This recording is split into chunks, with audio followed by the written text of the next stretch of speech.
This video focuses on the auditing of the organisation process for receiving, verification and storage of product. Watch the video and identify whether the auditor does this effectively.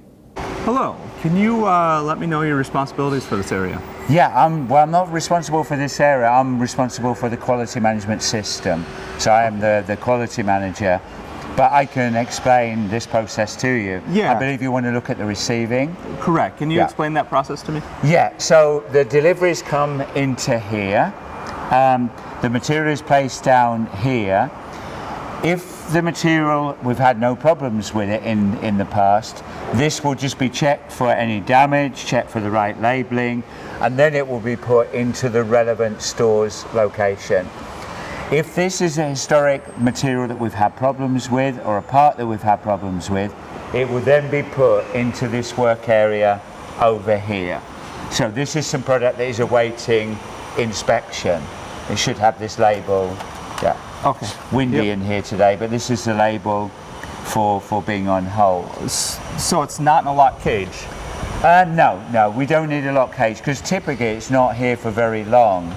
It's just here while the quality, we're waiting for the quality guys to come down and do their specific product checks. All right, and what happens if someone takes it from here and uses it in production? Well, I've worked here for 15 years. We've never had that happen before.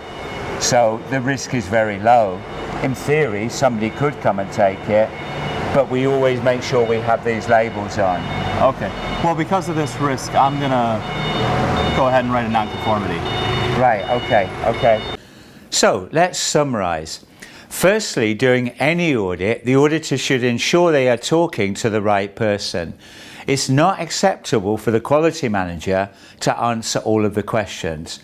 After talking to the process owner to gain an overview of the relevant process, the auditor should talk to those involved in the process and where the process occurs.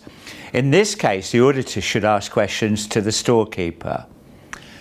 There is nothing in IATF 16949 that products awaiting inspection need to be in a locked cage.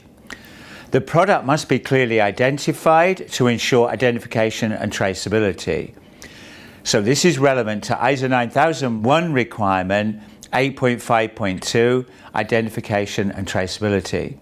So in this case, the auditor has wrongly identified this as a potential non-conformity.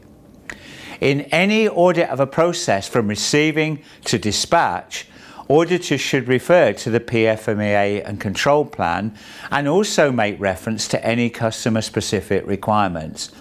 The control plan should identify the goods receiving and inspection, if required, controls based upon identification of risk in the process FMEA. Also, when auditing any process, customer-specific requirements should be incorporated within the audit. So in this case, the auditor maybe should have looked at any requirements related to product identification or storage. So let's summarize the key learning points. In any IATF 16949 audit, the auditor should interview the relevant people responsible for the process, not as in this video, just taking answers from the organization quality manager. Secondly, auditors should not impose their own requirements that are not included within the relevant audit criteria. For more information, visit the website in the description and don't forget to subscribe.